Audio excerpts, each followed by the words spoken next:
Vales de Potosí de la Beta Rica, que fue la primera que se descubrió, se dice que estaba el metal una lanza en alto, a manera de unos riscos, levantado de la superficie de la tierra, como una cresta que tenía 300 pies de largo, y 13 de ancho, y quieren decir, que quedó descubierta, y descarnada del diluvio, resistiendo como parte más dura al ímpetu y fuerza de las aguas y era tan rico el metal, que tenía la mitad de plata, y fue perseverando su riqueza hasta los 50 y 60 estados en hondo, que vino a faltar en el modo que está dicho, se descubrió Potosí, ordenando la divina providencia, para felicidad de España, que la mayor riqueza que se sabe que haya habido en el mundo, estuviese oculta, y se manifestase en tiempo que el emperador Carlos V Chica, de glorioso nombre, tenía el imperio, y los reinos de España, y señoríos de Indias sabido en el reino del Perú el descubrimiento de Potosí, luego acudieron muchos españoles, y cuasi la mayor parte de los vecinos de la ciudad de La Plata,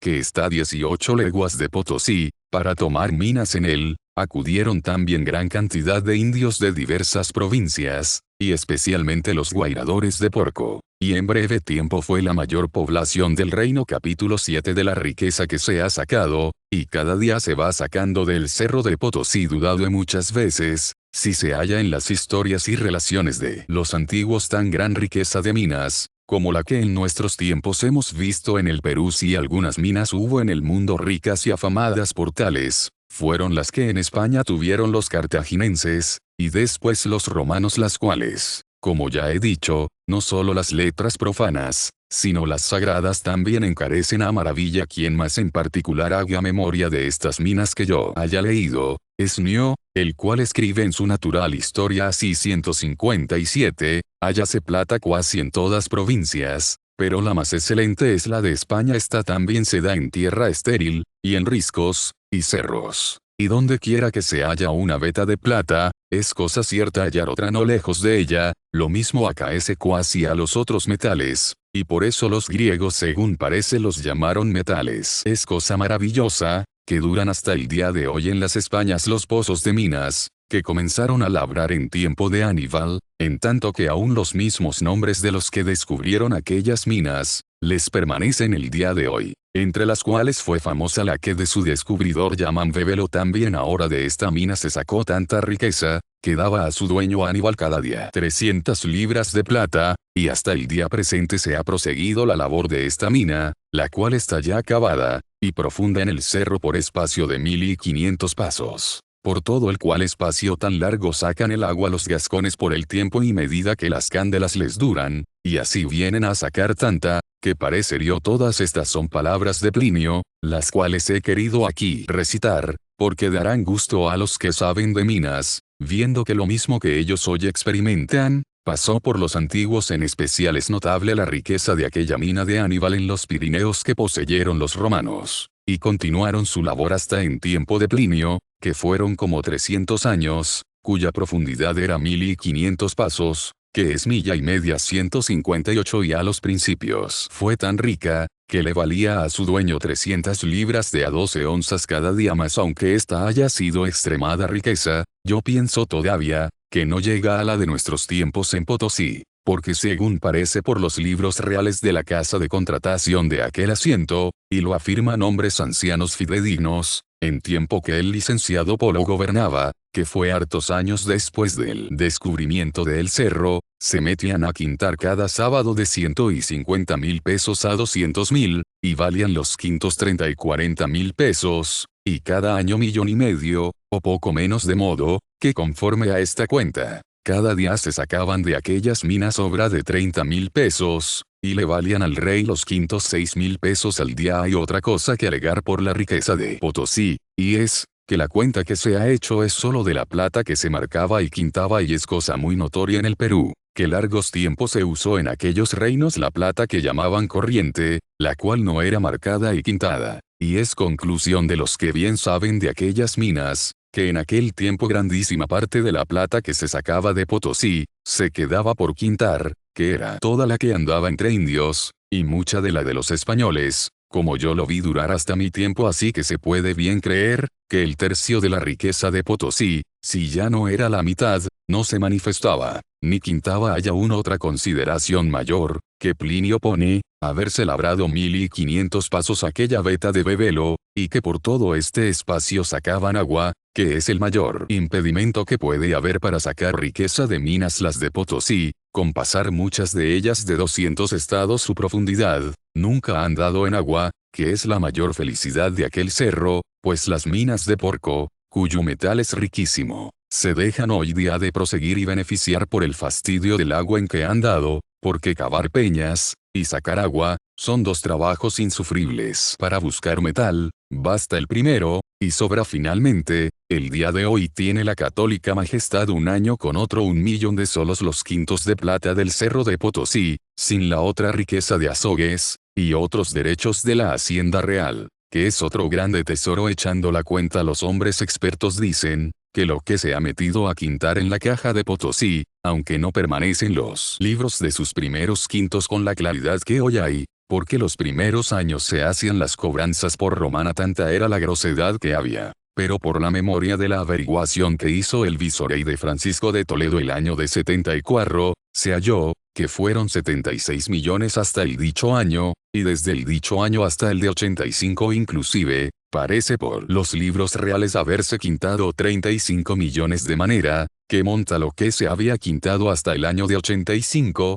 111 millones de pesos ensayados, que cada peso vale 13 reales y un cuartillo, y esto sin la plata que se ha sacado sin quintar, y se ha venido a quintar en otras cajas reales, y sin lo que en plata corriente se ha gastado, y hay por quintar, que es cosa sin número. Esta cuenta enviaron de Potosí al virrey, el año que he dicho, estando yo en el Perú, y después acá aún ha sido mayor la riqueza que ha venido en las flotas del Perú, porque en la que yo vine el año de 87, fueron 11 millones los que vinieron en ambas flotas de Perú y México, y era del rey cuasi la mitad, y de esta las 2/3 partes del Perú. He querido hacer esta relación tan particular, para que se entienda la potencia que la divina majestad ha sido servida de dar a los reyes de España, en cuya cabeza se han juntado tantas coronas y reinos, y por especial favor del cielo se han juntado también la India oriental con la occidental, dando cerco al mundo con su poder, lo cual se debe pensar ha sido por providencia de nuestro Dios, para el bien de aquellas gentes, que viven tan remotas de su cabeza, que es el pontífice romano, vicario de Cristo nuestro Señor, en cuya fe y obediencia solamente pueden ser salvas, y también para la defensa de la misma fe católica e Iglesia romana en estas partes, donde tanto es la verdad opugnada y perseguida de los herejes. Y pues el Señor de los cielos, que da y quita los reinos a quien quiere, y como quiere, así lo ha ordenado, debemos suplicarle con humildad, se digne de favorecer el celo tan pío del rey católico, dándole próspero suceso, y victoria contra los enemigos de su santa fe, pues en esta causa gasta el tesoro de Indias, que le ha dado, y aún ha menester mucho más. Pero por ocasión de las riquezas de Potosí baste haber hecho esta digresión, y ahora volvamos a decir cómo se labran las minas, y cómo se benefician los metales que de ellas se sacan. Capítulo 8 del modo de labrar las minas de Potosí. Bien dijo Boecio 159 cuando se quejó del primer inventor de minas, Eu primus quis fuitille, auriqui pondera tecti, gemas que latere volentes, pretiosa pericula fodita. Peligros preciosos los llama con razón, porque es grande el trabajo y peligro con que se sacan estos metal que tanto aprecian los hombres. Plinio dice 160, que en Italia hay muchos metales, pero que los antiguos no consintieron beneficiarse por conservar. La gente de España los traían, y como a tributarios hacían a los españoles labrar minas. Lo propio hace ahora España con Indias, que habiendo todavía en España sin duda mucha riqueza de metales, no se dan a buscarlos, ni aún se consiente labrar, por los inconvenientes que se ven, y de Indias traen tanta riqueza, donde el buscarla y sacarla no cuesta poco trabajo, ni aún es de poco riesgo. Tiene el cerro de Potosí 4 vetas principales, como está dicho, que son la Rica, la de Centeno, la del Estaño, la de Mendieta. Todas estas vetas están a la parte oriental del cerro, como mirando al nacimiento del sol, a la occidental no se halla ninguna. Corren las dichas vetas norte-sur, que es de polo a polo. Tienen de ancho por donde más, 6 pies, por donde menos, un palmo. Otras diversas hay, que salen de estas, como de ramos grandes. Los más pequeños suelen producirse en el árbol. Cada veta tiene diversas minas, que son partes de ella misma, y han tomado posesión, y repartídose entre diversos dueños, cuyos nombres tienen de ordinario la mina mayor tiene 80 varas, y no puede tener más por ley ninguna, la menor tiene 4. Todas estas minas hoy día llegan a mucha profundidad. En la Beta Rica se cuentan 78 minas, llegan a 180 estados en algunas partes, y aún a 200 de hondura. En la Beta de Centeno se cuentan 24 minas, llegan algunas a 60, y aún 80 estados de Honduras, y así a este modo es de las otras vetas y minas de aquel cerro. Para remedio de esta tan gran profundidad de minas se inventaron los socavones,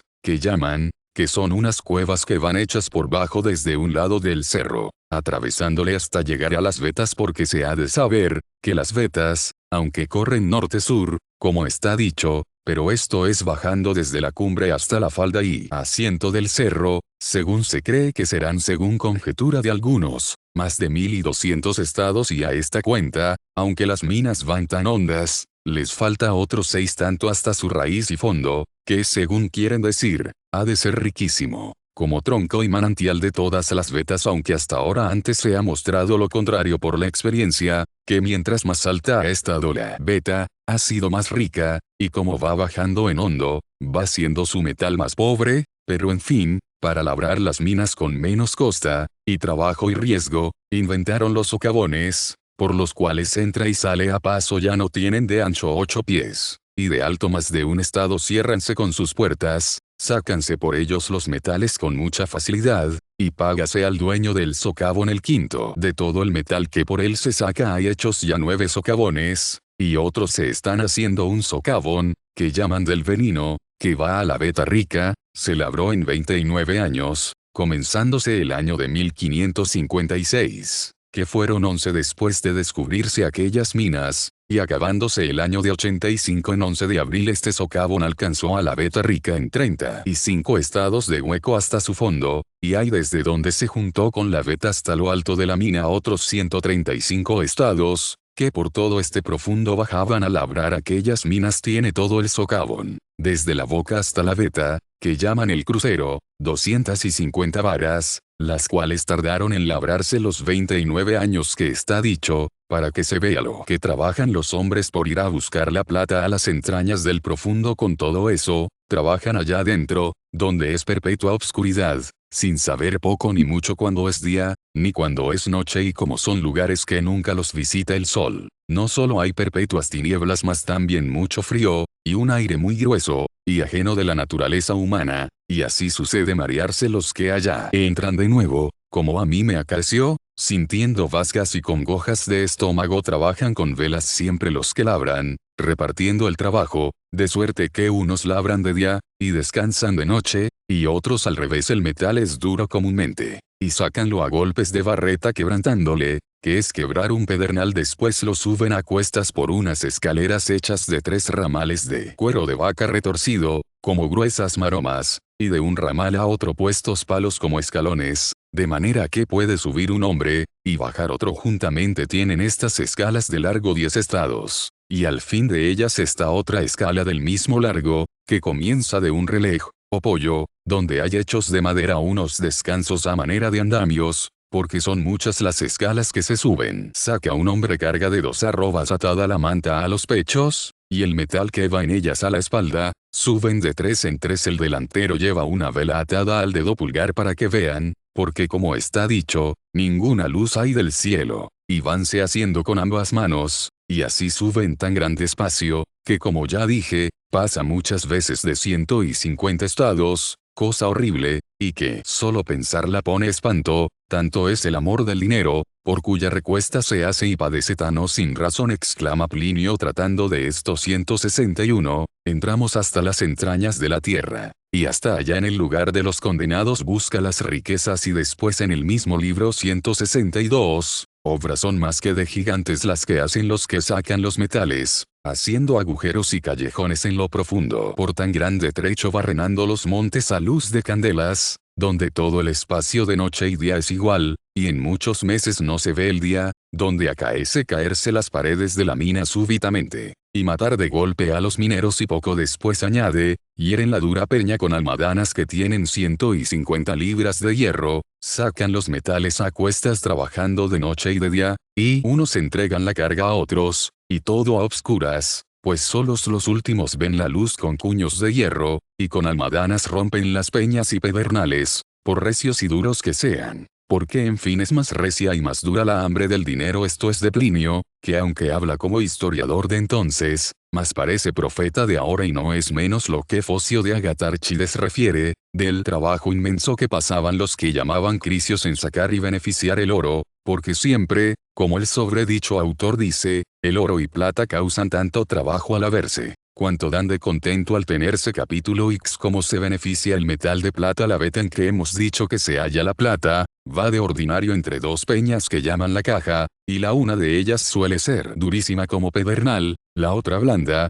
y más fácil de romper. El metal va en medio, no todo igual, ni de un valor, porque hay en esto mismo uno muy rico que llaman casilla, o tacana, de donde se saca mucha plata, hay otro pobre, de donde se saca poca. El metal rico de este cerro es de color de ámbar, y otro toca en más negro, hay otro que es de color como rojo, otro como ceniciento, y en efecto tiene diversos colores, y a quien no sabe lo que es, todo ello parece piedra de por ahí, mas los mineros en las pintas, y vetillas, y en ciertas señales conocen luego su fineza. Todo este metal que sacan de las minas se trae en carneros del Perú, que sirven de jumentos, y se lleva a las moliendas. El que es metal rico se beneficia por fundición en aquellos hornillos que llaman guairas. Este es el metal que es más plomoso, y el plomo le hace derretir, y aún para mejor derretirlo, echan los indios el que llaman soroche, que es un metal muy plomizo. Con el fuego la escoria corre abajo, el plomo y la plata se derriten,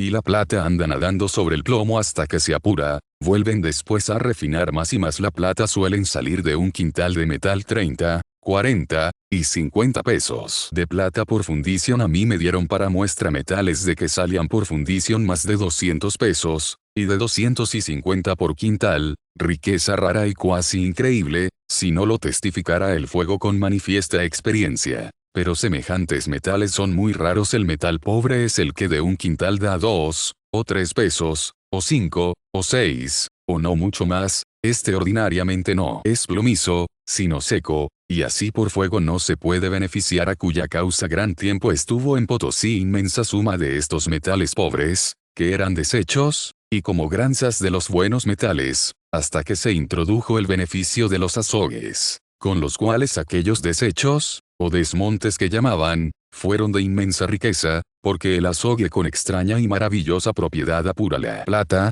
y sirve para estos metales secos y pobres, y se gasta y consume menos azogue en ellos, lo cual no es en los ricos, que cuanto más lo son, tanto más azogue consumen. De ordinario hoy día el mayor beneficio de plata, y casi toda la abundancia de ella en Potosí es por el azogue, como también en las minas de los Zacatecas, y otras de la Nueva España había antiguamente en las laderas de Potosí, y por las cumbres y collados más de 6.000 guairas, que son aquellos hornillos donde se derrite el metal, puestos al modo de luminarias, que verlos arder de noche, y dar lumbre tan lejos, y estar en sí hechos una ascua roja de fuego, era espectáculo agradable. Ahora si llegan a 1.000 o 2.000 guairas, será mucho, porque como he dicho, la fundición es poca, y el beneficio del azogue es toda la riqueza. Y porque las propiedades del azogue son admirables, y el modo de beneficiar con él la plata muy notable, trataré del azogue, y de sus minas y labor, lo que pareciere conveniente al propósito. Capítulo X de las propiedades maravillosas del azogue. El azogue,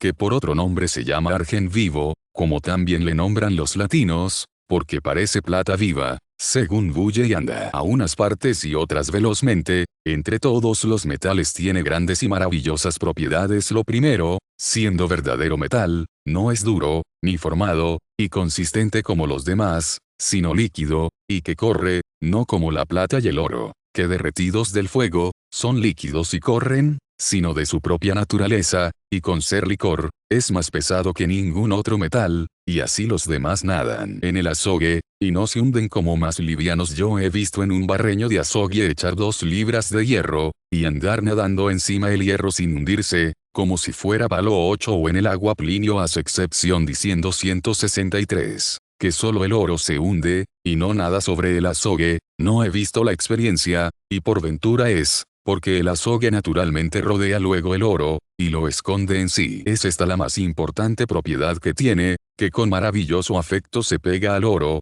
y le busca, y se va a él donde quiera que le huele, y no solo esto, mas así se encarna con él, y lo junta así, que le desnuda y despega de cualesquier otros metales o cuerpos en que está mezclado, por lo cual toman oro los que se quieren preservar del daño del azogue a hombres que han echado azogue en los oídos para matarlos secretamente. Ha sido el remedio meter por el oído una paletilla de oro, con que llaman el azogue, y la sacan blanca, de lo que se ha pegado al oro en Madrid, yendo a ver las obras notables que Jacobo de Treso, excelente artífice milanés, labraba para San Lorenzo el Real. Sucedió ser en día que doraban unas piezas del retablo, que eran de bronce, lo cual se hace con azogue, y porque el humo del azogue es mortal, me dijeron, que se prevenían los oficiales contra este veneno con tomar un doblón de oro desmenuzado, el cual pasado al estómago llamaba allí cualquier azogue que por los oídos, ojos, narices o boca les entrase de aquel humo mortal, y con esto se preservaban del daño del azogue,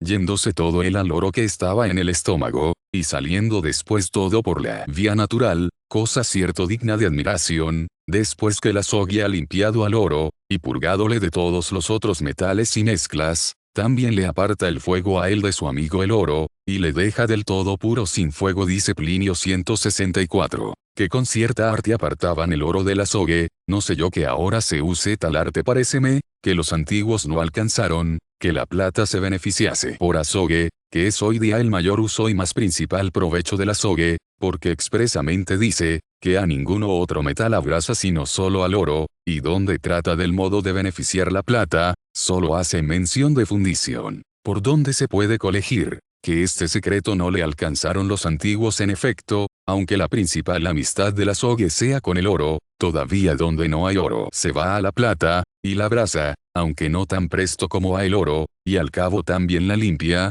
y la apura de la tierra, cobre y plomo con que se cría, sin ser necesario el fuego, que por fundición refina los metales. Aunque para despegar y desasir del azogue a la plata también interviene el fuego, como adelante se dirá de otros metales, fuera de oro y plata, no hace caso el azogue, antes los carcome, y gasta, y horada, y se va y huye de ellos, que también es cosa admirable por donde le echan en vasos de barro, o en pieles de animales, porque vasijas de cobre, hierro u otro metal luego las pasa y barrena, y toda otra materia penetra y corrompe, por donde le llama Plinio veneno de todas las cosas, y dice, que todo lo come y gasta en sepulturas de hombres muertos se halla azogue, que después de haberlos gastado, él se sale muy a su salvo entero hacia hallado también en las médulas y tuétanos de hombres o animales, que recibiendo su humo por la boca o narices, allá dentro se congela, y penetra los mismos huesos. Por eso es tan peligrosa la conversación con criatura tan atrevida y mortal, pues es otra gracia que tiene,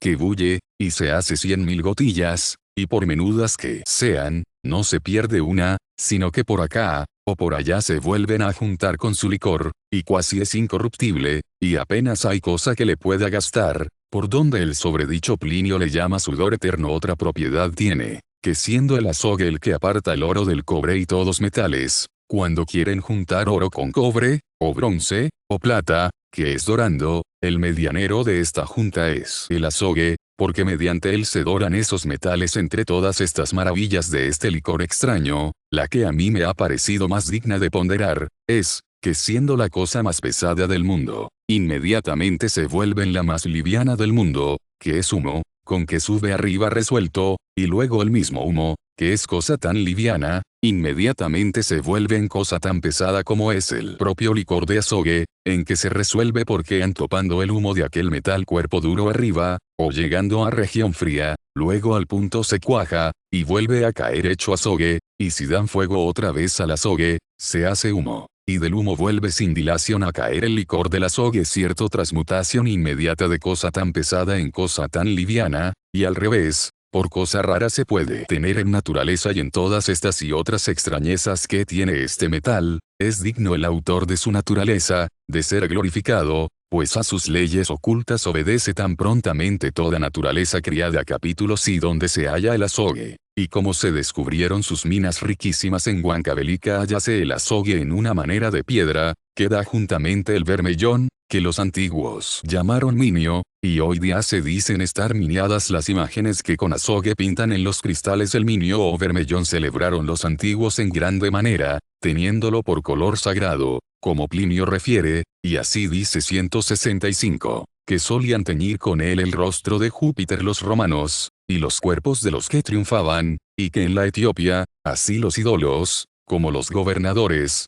se teñían el rostro de minio y que era estimado en Roma en tanto grado el vermellón el cual solamente se llevaba de España, donde hubo muchos pozos y minas de azogue, y hasta el día de hoy las hay, que no consentían los romanos que se beneficiase en España aquel metal, porque no les hurtasen algo, sino así en piedra como lo sacaban de la mina, se llevaba sellado a Roma, y allá lo beneficiaban y llevaban cada año de España, especial de la Andalucía, obra de 10.000 libras, y esto tenían los romanos por excesiva riqueza. Todo esto es referido del sobredicho autor, porque a los que ven lo que hoy día pasa en el Perú, les dará gusto saber lo que antiguamente pasó a los más poderosos señores del mundo, dígolo, porque los incas, reyes del Perú, y los indios naturales de él labraron gran tiempo las minas del azogue, sin saber del azogue, ni conocerle, ni pretender otra cosa sino este minio, o vermellón que ellos llaman yimpi, el cual preciaban mucho para el mismo efecto que Plinio ha referido de los romanos y etíopes, que es para pintarse o teñirse con él los rostros y cuerpos suyos y de sus ídolos, lo cual usaron mucho los indios,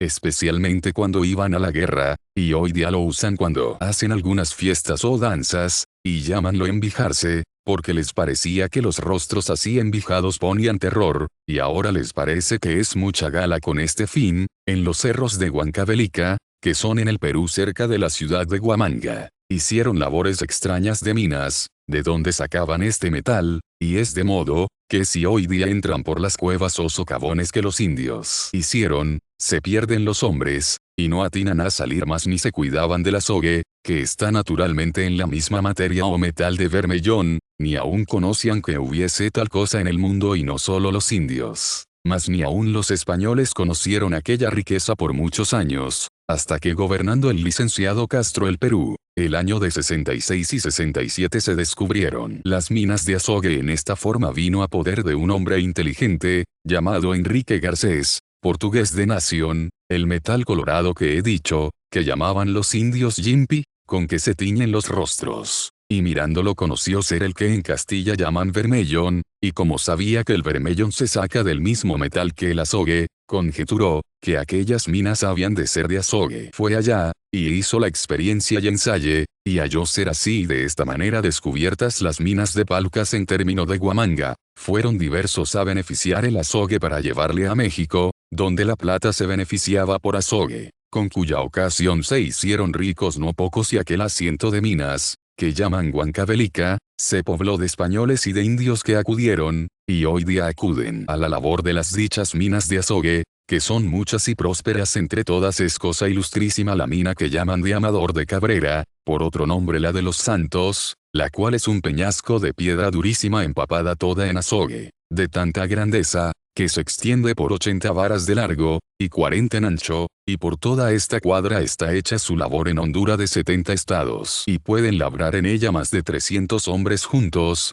Por su gran capacidad esta mina descubrió un indio de Amador de Cabrera, llamado Navincopa, del pueblo de Acoria, registró la Amador de Cabrera en su nombre, trajo pleito con el fisco, y por ejecutoria se le dio el usufructo de ella, por ser descubridora después la vendió por 250.000 ducados, y pareciéndole que había sido engañado en la venta, volvió a poner pleito, porque dicen que vale más de 500.000 ducados, y aún a muchos les parece que vale 1.000.000, cosa rara haber mina de tanta riqueza en tiempo que gobernaba el Perú don Francisco de Toledo, un hombre que había estado en México, y visto cómo se sacaba plata con los azogues, llamado Pedro Fernández de Velasco, se ofreció a sacar la plata de Potosí por azogue y echa la prueba, y saliendo muy bien, el año de 71 se comenzó en Potosí a beneficiar la plata con los azogues que se llevaron de Huancavelica, y fue el total remedio de aquellas minas, porque con el azogue se sacó plata infinita de los metales que estaban desechados,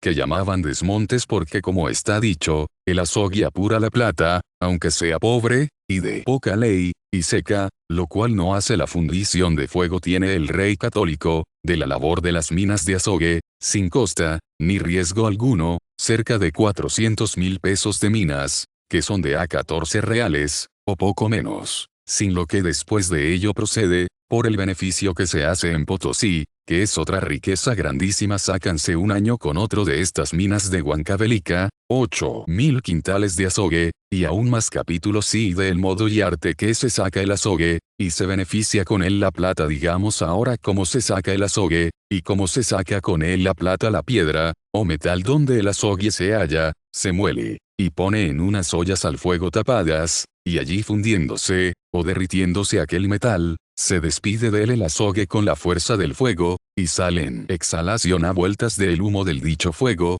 y suele ir siempre arriba, hasta tanto que topa algún cuerpo, donde para, y se cuaja, o si pasa arriba sin topar cuerpo duro, llega hasta donde se enfría, y allí se cuaja, y vuelve a caer abajo. Cuando está hecha la fundición destapan las ollas, y sacan el metal, lo cual procuran se haga estando ya frías, porque si da algún humo, o vapor de aquella, las personas que destapan las ollas, se azogan y mueren, o quedan muy maltratadas, o pierden los dientes para dar fuego a los metales, porque se gasta infinita leña. Halló un minero, por nombre Rodrigo de Torres, una invención utilísima, y fue coger de una paja que nace por todos aquellos cerros del Perú, la cual allá llaman nicho, y es a modo de esparto, y con ella dan fuego. Es cosa maravillosa la fuerza que tiene esta paja para fundir aquellos metales, que es como lo que dice Plinio 166 del oro que se funde con llama de paja, no fundiéndose con brasas de leña fortísima. La soga y así fundido lo ponen en badanas,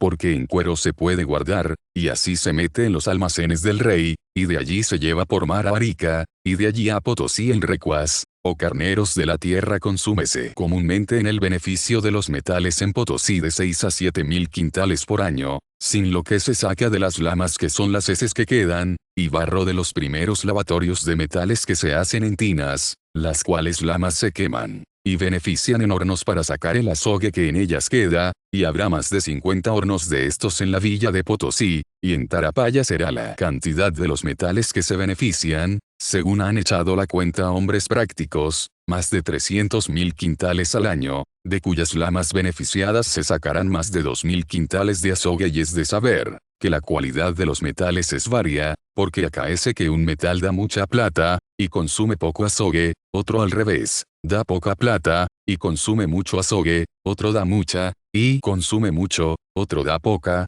y consume poco, y conforme a cómo es el acertar en estos metales, así es el enriquecer poco, o mucho, o perder en el trato de metales. Aunque lo más ordinario es, que en metal rico, como da mucha plata, así consume mucho azogue, y el pobre al revés. El metal se muele muy bien primero con los mazos de ingenios, que golpean la piedra como batanes, y después de bien molido el metal, lo ciernen con unos sedazos de telas de arambre, que hacen la harina tan delgada como los comunes de cerdas, y ciernen estos sedazos, si están bien armados y puestos 30 quintales entre noche y día cernida que está la harina del metal, la pasan a unos cajones de buitrones, donde la mortifican con salmuera, echando a cada 50 quintales de harina 5 quintales de sal. Y esto se hace para que la sal desengrase la harina de metal, del barro, o lama que tiene, con lo cual el azogue recibe mejor la plata. Exprimen luego con un lienzo de Holanda cruda el azogue sobre el metal, y sale el azogue como un rocío, y así van revolviendo el metal para que a todo él se comunique este rocío del azogue. Antes de inventarse los buitrones de fuego,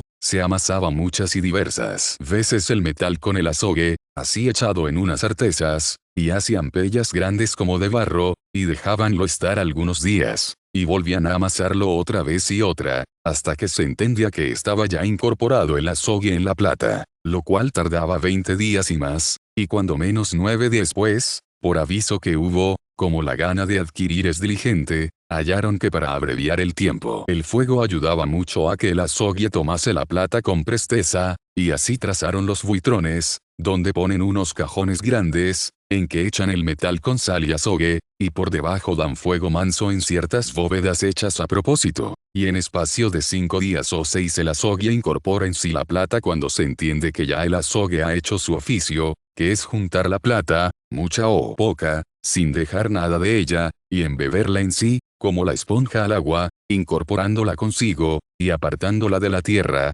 plomo y cobre, con que se cría, entonces tratan de descubrirla, sacarla y apartarla del mismo azogue, lo cual hacen en esta forma, echan el metal en unas tinas de agua, donde con unos molinetes o ruedas de agua, trayendo al derredor el metal, como quien deslía o hace mostaza, va saliendo el barro o lama del metal en el agua que corre, y la plata y azogue, como cosa más pesada, hace asiento en el suelo de la tina, el metal que queda está como arena, y de aquí lo sacan y llevan a lavar otra vuelta con bateas en unas balsas o pozas de agua, y allí acaba de caerse el barro, y deja la plata y azogue a solas, aunque a vueltas del barro y lama va siempre algo de plata y azogue, que llaman relaves, y también procuran después sacarlo y aprovecharlo limpia, pues, que está la plata y el azogue, que ya ello reluce, despedido todo el barro y tierra, toman todo este metal, y echado en un lienzo exprímenlo fuertemente, y así sale todo el azogue que no está incorporado en la plata,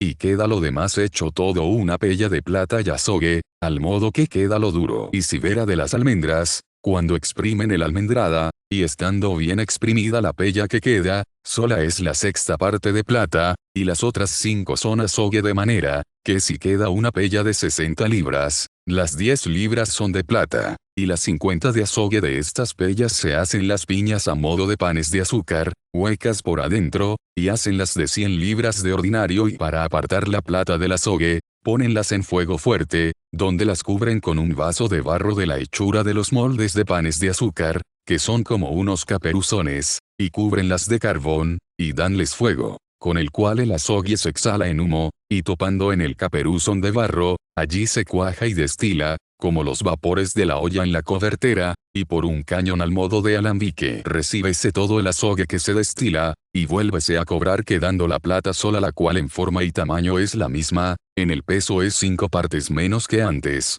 queda toda crespa y esponjada, que es cosa de ver. De 2 de estas piñas se hace una barra de plata, que pesa 65 o 66 marcos, y así se lleva a ensayar, quintar y marcar, y es tan fina la plata sacada por azogue, que jamás baja de 2380 de ley, y es tan excelente, que para labrarse, ha menester que los plateros la bajen de ley echando la liga o mezcla, y lo mismo hacen en las casas de moneda, donde se labra y acuña todos estos tormentos, y por decirlo así, martirios pasa la plata para ser fina, que si bien se mira, es un amasijo formado, donde se muele, se cierne, se amasa, se leuda y se cuece la plata, y aún fuera de esto se lava y relava, y se cuece y recuece pasando por mazos y sedazos, artesas, buitrones, tinas, bateas, exprimideros y hornos, y finalmente, por agua y fuego. Digo esto, porque viendo este artificio en Potosí, consideraba lo que dice la escritura de los justos, 167, que, colaviteos, purgavit quasi argentum, y lo que dice en otra parte 168, sicut argentum probatum terre, purgatum septuplum, que para apurar la plata, y afinarla y limpiarla de la tierra y barro en que se cría, 7 veces la purgan y purifican, porque en efecto son 7, esto es, muchas y muchas las veces que la atormentan hasta dejarla pura y fina, y así es la doctrina del Señor, y lo han de ser las almas que han de participar de su pureza divina. Capítulo sí, de los ingenios para moler metales, y del ensayo de la plata. Para concluir con esta materia de plata y metales restan 2 cosas por decir, una es de los ingenios y moliendas. Otra de los ensayos. Ya se dijo que el metal se muele para recibir el azogue. Esta molienda se hace con diversos ingenios, unos que traen caballos, como ataonas, y otros que se mueven con el golpe del agua, como aceñas o molinos, y de los unos y los otros hay gran cantidad, y porque el agua, que comúnmente es la que llueve, no la hay bastante en Potosí, sino en 3 o 4 meses, que son diciembre, enero y febrero. Han hecho unas lagunas que tienen de contorno como a 1700 varas, y de hondo 3 estados, y son 7, con sus compuertas, y cuando es menester usar de alguna, la alzan, y sale un cuerpo de agua, y las fiestas las cierran cuando se hinchen las lagunas, y el año es copioso de aguas, dura la molienda 6 o 7 meses, de modo que también para la plata piden los hombres ya buen año de aguas en Potosí. Como en otras partes para el pan otros ingenios hay en Tarapaya, que es un valle 3 o 4 leguas de Potosí, donde corre un río, y en otras partes hay otros ingenios. Hay esta diversidad, que unos ingenios tienen a 6 mazos, otros a 12 y 14 muélese el metal en unos morteros, donde día y noche lo están echando, y de allí llevan lo que está molido a cerner. Están en la ribera del arroyo de Potosí 48 ingenios de agua, de a 8, 10 y 12 mazos, otros 4 ingenios están en otro lado, que llaman Tanacoñuño. En el valle de Tarapaya hay 22 ingenios, todos estos son de agua, fuera de los cuales hay en Potosí otros 30 ingenios de caballos, y fuera de Potosí otros algunos. Tanta ha sido la diligencia e industria de sacar plata, la cual finalmente se ensaya y prueba por los ensayadores y maestros que tiene el rey puestos, para dar su ley a cada pieza. Llévanse las barras de plata al ensayador, el cual pone a cada una su número, porque el ensayo se hace de muchas juntas. Saca de cada una un bocado, y pésale fielmente, échale en una copella, que es un vasito hecho de ceniza de huesos molidos y quemados. Pone estos vasitos por su orden en el horno u hornaza, dales fuego fortísimo, derrítese el metal todo, y lo que es plomo se va en humo, el cobre o estaño se deshace, queda la plata finísima hecha de color de fuego. Es cosa maravillosa, que cuando está así refinada, aunque esté líquida y derretida, no se vierte volviendo la copella, o vaso donde está hacia abajo, sino que se queda fija sin caer gota en la color. Y en otras señales conoce el ensayador cuando está afinada, saca del horno las copellas, vuelve a pesar delicadísimamente cada pedacito, mira lo que ha mermado y faltado de su peso, porque la que es de ley subida merma poco, y la que es de ley baja, mucho, y así conforme a lo que ha mermado, ve la ley que tiene, y esa asienta, y señala en cada barra puntualmente es el peso tan delicado, y las pesicas, o granos tan menudos, que no se pueden asir con los dedos, sino con unas pinzas, y el peso se hace a luz de candela, porque no de aire que haga menear las balanzas, porque de aquel poquito depende el precio y valor de toda una barra. Cierto es cosa delicada, y que requiere gran destreza, de la cual también se aprovecha la Divina Escritura en diversas partes. 169, para declarar de qué modo prueba Dios a los suyos, y para notar las diferencias de méritos y valor de las almas, y especialmente donde a Jeremías profeta le da Dios título de ensayador. 170,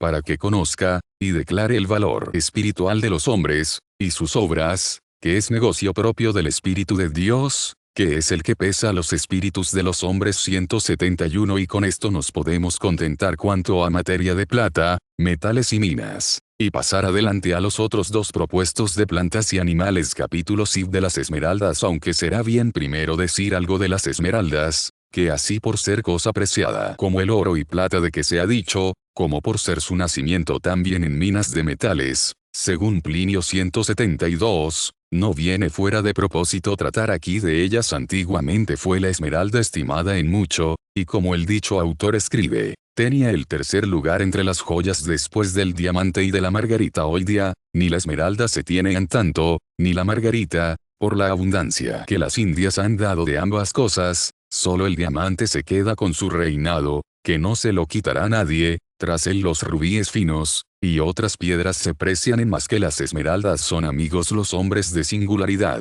y lo que ven ya común no lo precian. De un español cuentan, que en Italia al principio que se hallaron en Indias, mostró una esmeralda a un lapidario, y preguntó el precio, vista por el otro, que era de excelente cualidad y tamaño, respondió, que 100 escudos. Mostróle otra mayor, dijo que 300. Engolosinado del negocio, llevóle a su casa, y mostróle un cajón lleno de ellas. En viendo tantas dijo el italiano, señor, estas valen a escudo. Así ha pasado en Indias y España, que el haber hallado tanta riqueza de estas piedras les ha quitado el valor. Plinio dice excelencias de ellas. 173, y que no hay cosa más agradable, ni más saludable a la vista, y tiene razón, pero importa poco su autoridad mientras hubiere tantas. La otra Lolia romana, de quien cuenta 174, que en un tocado y vestido labrado de perlas y esmeraldas echó 400.000 ducados de valor, pudiera hoy día con menos de 40.000 hacer 2 pares como aquel. En diversas partes de India se han hallado. Los reyes mexicanos las preciaban, y aún usaban algunos horadar las narices, y poner allí una excelente esmeralda en los rostros de sus ídolos. También las ponían más donde se ha hallado,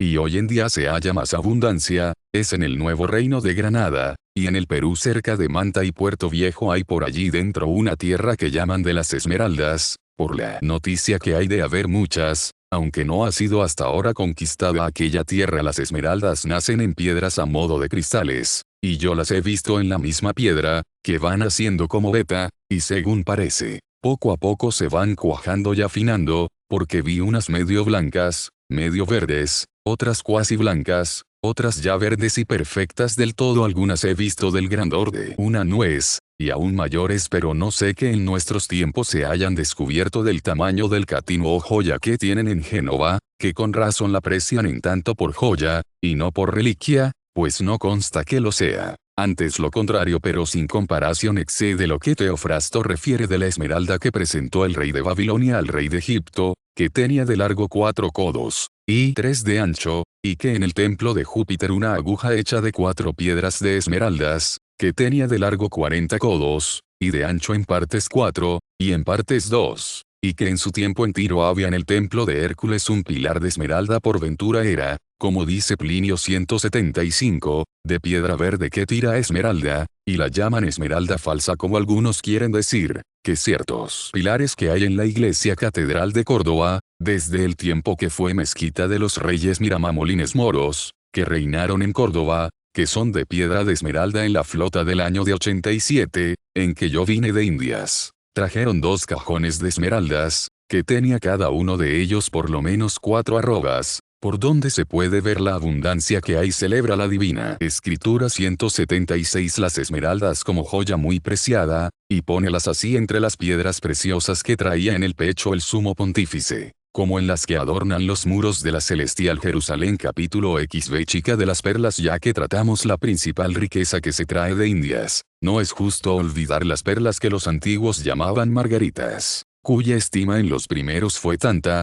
que eran tenidas por cosa que sola a personas reales pertenecían. Hoy día es tanta la copia de ellas, que hasta las negras traen sartas de perlas. Críanse en los ostiones o conchas del mar entre la misma carne, y a mí me ha acaecido, comiendo algún ostión, hallar la perla en medio. Las conchas tienen por de dentro unas colores del cielo muy vivas, y en algunas partes hacen cucharas de ellas, que llaman de nácar. Son las perlas de diferentísimos modos en el tamaño, figura, color y lisura, y así su precio es muy diferente. Unas llaman avemarias, por ser como cuentas pequeñas de rosario, otras paternostres, por ser gruesas. Raras veces se hallan 2 que en todo convengan en tamaño, en forma o en color. Por eso los romanos, según escribe Plinio 177, las llamaron uniones. Cuando se aciertan a encontrar 2 que en todo convengan, suben mucho de precio, especialmente para zarcillos. Algunos pares he visto, que los estimaban en millares de ducados, aunque no llegasen al valor de las 2 perlas de Cleopatra,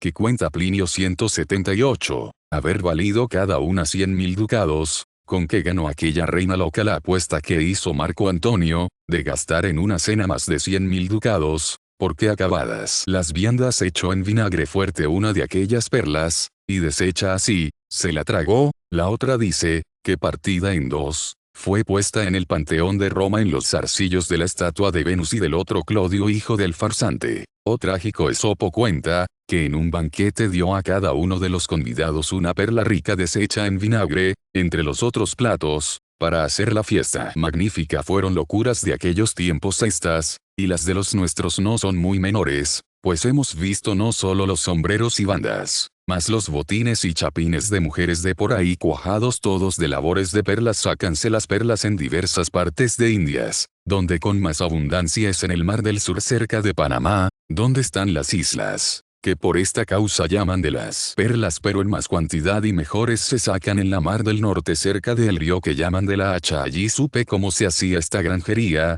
que es con harta costa y trabajo de los pobres buzos, los cuales bajan 6, y 9, y aún 12 brazas en hondo a buscar los ostiones, que de ordinario están asidos a las peñas y escollos de la mar. De allí los arrancan, y se cargan de ellos, y se suben, y los echan en las canoas, donde los abren y sacan aquel tesoro que tienen dentro. El frío del agua allá dentro del mar es grande, y mucho mayor el trabajo de tener el aliento estando un cuarto de hora a veces, y aún media, en hacer su pesca para que puedan tener el aliento. Hacenles a los pobres buzos que coman poco, y manjar muy seco, y que sean continentes, de manera que también la codicia tiene sus abstinentes y continentes, aunque sea a su pesar. Labranse de diversas maneras las perlas, y Oradán las para sartas hay ya grande masía donde quiera el año de 87 vi en la memoria de lo que venía de Indias para el rey, 18 marcos de perlas, y otros 3 cajones de ellas, y para particulares, 1264 marcos de perlas, y sin esto otras 7 talegas por pesar, que en otro tiempo se tuviera por fabuloso capítulo XB chica y del pan de Indias y del maíz viniendo a las plantas, trataremos de las que son más propias de Indias, y después de las comunes a aquella tierra, y a esta de Europa y porque las plantas fueron criadas principalmente para mantenimiento del hombre, y el principal de que se sustenta es el pan,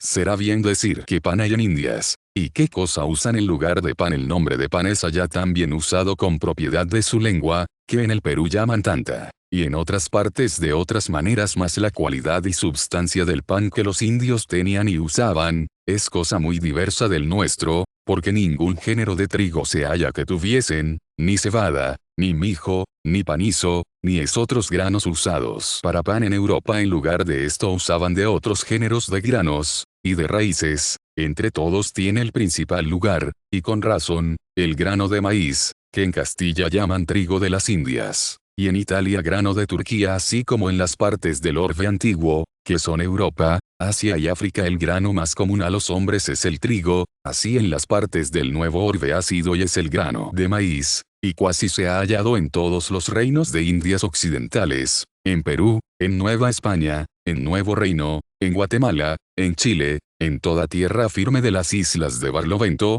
que son Cuba, La Española, Jamaica, San Juan. No sé que se usase antiguamente el maíz, hoy día usan más la yuca y casabi, de que luego diré el grano del maíz, en fuerza y sustento, pienso que no es inferior al trigo, es más grueso y cálido, y engendra sangre, por donde los que de nuevo lo comen, si es con demasía, suelen padecer hinchazones y sarna nace en cañas, y cada una lleva 1 o 2 mazorcas, donde está pegado el grano, y con ser granos gruesos tienen muchos, y en alguna contamos 700 granos siembrase a mano, y no esparcido, quiere tierra caliente y humedad. Hace en muchas partes de Indias con grande abundancia, coger 300 fanegas de una de sembradura, no es cosa muy rara. Hay diferencia en el maíz como también en los trigos, uno es grueso y sustancioso, otro chico y sequillo, que llaman moroche. Las hojas del maíz y la caña verde es escogida comida para cabalgaduras, y aún seca también sirve como de paja. El mismo grano es de más sustento para los caballos y mulas que la cebada,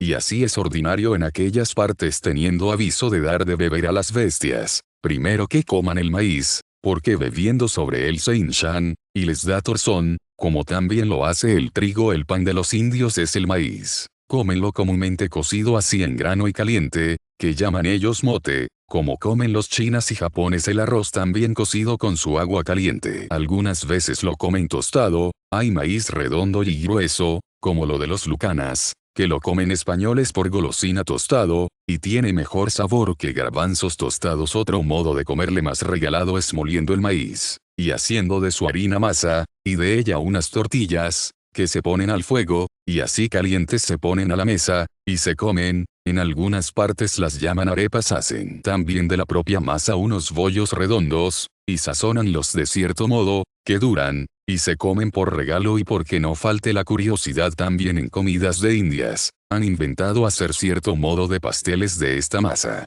y de la flor de su harina con azúcar, bizcochuelos, y melindres que llaman. No les sirve a los indios el maíz solo de pan, sino también de vino, porque de él hacen sus bebidas, con que se embriagan harto más presto que con vino de uvas. El vino de maíz, que llaman en el Perú asua, y por vocablo de Indias como un chicha, se hacen diversos modos. El más fuerte al modo de cerveza, humedeciendo primero el grano de maíz, hasta que comienza a brotar, y después cociéndolo con cierto orden, sale tan recio, que a pocos lances derriba. Este llaman en el Perú sora, y es prohibido por ley, por los graves daños que trae emborrachando bravamente, mas la ley sirve de poco, que así como así lo usan, y se están bailando y bebiendo noches y días enteros. Este modo de hacer brebaje con que emborracharse, de granos mojados, y después cocidos, refiere Plinio 179, haberse usado antiguamente en España y Francia, y en otras provincias, como hoy día en Flandes se usa la cerveza hecha de granos de cebada. Otro modo de hacer el asua, o chicha es, mascando el maíz, y haciendo levadura de lo que así se masca, y después cocido, y aún es opinión de indios, que para hacer buena levadura, se ha de mascar por viejas podridas, que aún hoy lo pone asco, y ellos no lo tienen de beber aquel vino el modo más limpio y más sano, y que menos en Calabrina, es de maíz tostado, esto usan los indios más pulidos, y algunos españoles por medicina, porque en efecto hallan, que para riñones y orina es muy saludable bebida, por donde apenas se hallan indios semejante mal, por el uso de beber su chicha cuando el maíz está tierno en su mazorca y como en leche, cocido o tostado lo comen por regalo indios y españoles, también lo echan en la olla, y en guisados, y es buena comida. Los cebones de maíz son muy gordos, y sirven para manteca en lugar de aceite, de manera que para bestias y para hombres, para pan y para vino, y para aceite aprovecha en Indias el maíz. Y así decía el virrey don Francisco de Toledo, que dos cosas tenía de substancia y riqueza el Perú, que eran el maíz, y el ganado de la tierra, y cierto tenía mucha razón, porque ambas cosas sirven por mil de donde fue el maíz a Indias, y porque este grano tan provechoso le llaman en Italia grano de Turquía, mejor sabré preguntarlo, que decirlo, porque en efecto, en los antiguos no hallo rastro de este género, aunque el Milio, que Plinio escribió 180 haber venido a Italia de la India 10 años había, cuando escribió, tiene alguna similitud con el maíz, en lo que dice que es grano y que nace en caña, y se cubre de hoja, y que tiene al remate como cabellos, y el ser fertilísimo, todo lo cual no cuadra con el mijo, que comúnmente entienden por milio. En fin, repartió el criador a todas partes su gobierno, a este orbe dio el trigo, que es el principal sustento de los hombres, a aquel de Indias dio el maíz, que tras el trigo tiene el segundo lugar, para sustento de hombres y animales. Capítulos vi de las yucas, casabe, papas, chuño y arroz. En algunas partes de las Indias usan un género de pan que llaman casabe, el cual se hace de cierta raíz que se llama yuca. Es la yuca raíz grande y gruesa, la cual cortan en partes menudas, y la rayan, y como en prensa la exprimen, y lo que queda es una como torta delgada, muy grande, y ancha cuasi como una adarga. Esta así seca es el pan que comen, es cosa sin gusto y desabrida, pero sana y de sustento. Por eso decíamos estando en la Española, que era propia comida para contra la gula, porque se podía comer sin escrúpulo de que el apetito causase exceso. Es necesario humedecer el casabe para comerlo, porque es áspero, y raspa, humedécese con agua o caldo fácilmente, y para sopas es bueno, porque empapa mucho, y así hacen capirotadas de ello en leche, y en miel de cañas, ni aun en vino apenas se humedece, ni pasa, como hace el pan de trigo de este casabe. Hay uno más delicado, que es hecho de la flor que ellos llaman jau jau, que en aquellas partes se precia, y yo preciaría más un pedazo de pan, por duro y moreno que fuese. Es cosa de maravilla, que el zumo o agua que exprimen de aquella raíz de que hacen el casabe, es mortal veneno, y si se bebe mata, y la substancia que queda es pan sano, como está dicho. Hay género de yuca que llaman dulce, que no tiene en su zumo ese veneno, y esta yuca se come así en raíz cocida o asada, y es buena comida. Dura el casabe mucho tiempo, y así lo llevan en lugar de bizcocho para navegantes. Donde más se usa esta comida es en las islas que llaman de Barlovento, que son, como arriba está dicho, Santo Domingo, Cuba, Puerto Rico, Jamaica, y algunas otras de aquel paraje. La causa es, no darse trigo, ni aun maíz, sino mal el trigo en sembrándolo luego nace con grande frescura, pero tan desigualmente, que no se puede coger, porque de una misma sementera al mismo tiempo uno está en versa, otro en espiga, y otro brota, uno está alto, otro bajo, uno es todo hierba, otro grana. Y aunque han llevado labradores para ver si podrían hacer agricultura de trigo, no tiene remedio. La cualidad de la tierra, tráese harina de la Nueva España, o llévase de España, o de las Canarias, y está tan húmeda, que el pan apenas es de gusto, ni provecho las hostias. Cuando decíamos misa, se nos doblaban como si fuera papel mojado. Esto causa el extremo de humedad y calor juntamente, que hay en aquella tierra. Otro extremo contrario es el que en otras partes de Indias quita el pan de trigo y de maíz, como es lo alto de la sierra del Perú, y las provincias que llaman del Collao, que es la mayor parte de aquel reino, donde el temperamento es tan frío y tan seco, que no da lugar a criarse trigo, ni maíz, en cuyo lugar usan los indios otro género de raíces, que llaman papas, que son a modo de turmas de tierra, y echan arriba una poquilla hoja. Estas papas cogen, y déjanlas secar bien al sol, y quebrantándolas hacen lo que llaman chuño, que se conserva así muchos días, y les sirve de pan. Y es en aquel reino gran contratación la de este chuño para las minas del Potosí. Cómense también las papas así frescas cocidas o asadas, y de un género de ellas más apacible, que se da también en lugares calientes, hacen cierto guisado o cazuela, que llaman locro. En fin, estas raíces son todo el pan de aquella tierra, y cuando el año